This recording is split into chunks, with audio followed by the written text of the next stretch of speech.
Probably from the first time that we found out that Tammy was pregnant. We went to a local doctor's office here in Washington, PA, and within about an hour or two, we received a phone call and about an abnormal growth they found, on the baby. We were basically immediately recommended to Women's McGee in Pittsburgh. That's whenever we went and found out that the baby was diagnosed with the teratoma. From that point on, we were constantly back and forth, to McGee, probably anywhere from 3 to 5 times a week. It was up to about, what do you say, about maybe a month or so in. Yeah. To where they got to the point to where it was just, they thought that we needed different care, to where we were recommended to go to, to Cincinnati. They were at the point to where they didn't think they could do too much more here in Pittsburgh.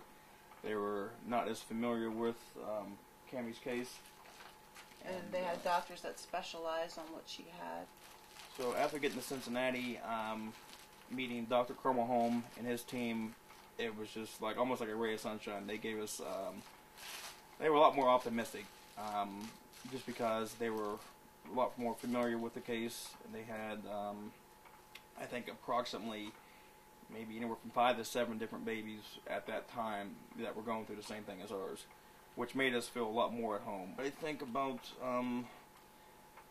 after our first visit there, we came back, and then I think we were in Pittsburgh for maybe about another couple weeks to a month before we finally just decided, well, I guess we met one of the doctors that told us that basically they could do nothing more for us here in Pittsburgh. They said if your baby was born with what? Within 6 weeks that she yeah, they said if your baby didn't make it to 36 weeks gestation, that she had no chance. After that, we just decided to move, to Cincinnati full time.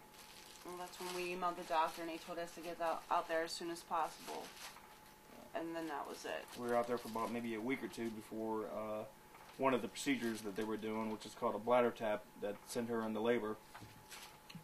And after that, I mean, it was just, she was born, and she was in the hospital for, what, 89 days? 89 days.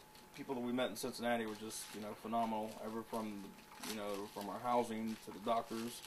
Dr. Polzine, the Good Samaritan, and Dr. Cromoholm's team is just some of the best doctors that you could ask for. Cami. Cami.